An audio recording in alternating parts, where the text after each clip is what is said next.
Halo sahabat rumah belajar, mari belajar bahasa Indonesia bersama Bulan. Simak video ini sampai selesai ya. Kita akan bersama-sama belajar tentang karya sastra yaitu cerpen.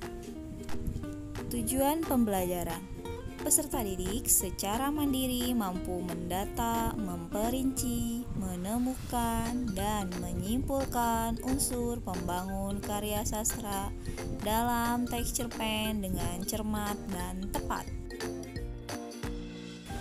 Kenapa harus membaca cerpen? Karena dengan membaca cerpen ataupun karya sastra yang lainnya, kalian tidak hanya cerdas otak, tetapi jiwa kalian juga akan kaya raya. Sahabat rumah belajar, cerpen adalah prosa atau karangan fiksi yang memiliki isi pengisahan yang hanya fokus pada satu permasalahan atau satu konflik saja.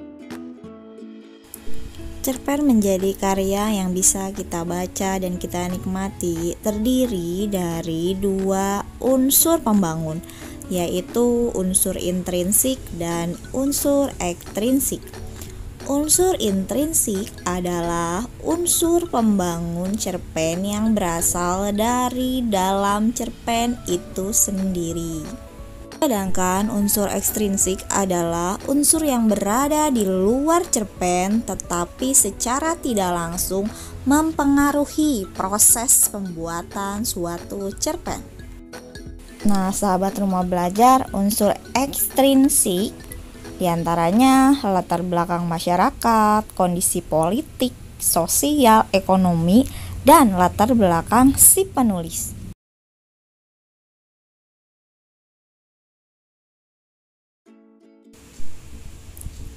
Unsur intrinsik yaitu tema cerita, alur, penokohan, latar atau setting, sudut pandang.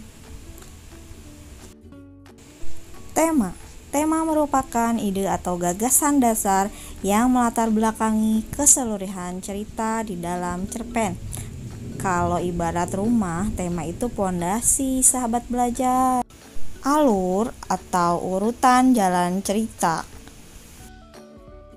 Urutan kejadian di dalam cerpen umumnya dimulai dari tahap perkenalan, lalu permunculan masalah, klimaks, anti klimaks, dan penyelesaian.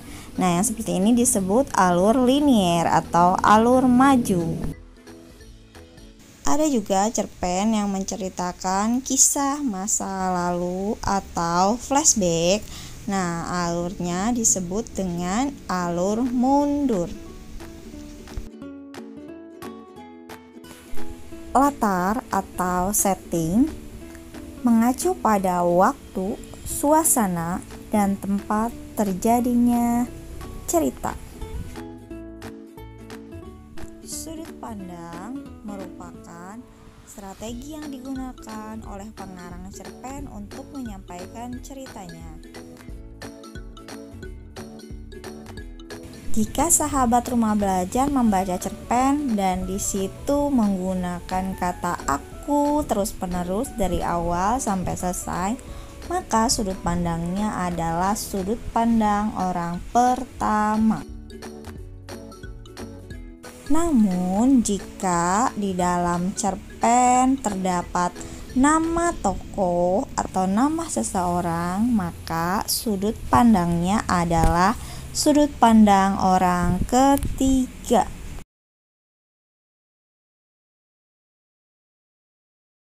Sahabat rumah belajar, cerpen juga sering disebut dengan istilah cerita naratif. Karena apa? Karena ada unsur tokoh, menceritakan tentang tokoh. Apa itu tokoh? Tokoh adalah pelaku atau orang yang ada di dalam cerita dengan penokohan atau perwatakan. Nah, penokohan adalah sifat tokoh yang ada dalam cerita.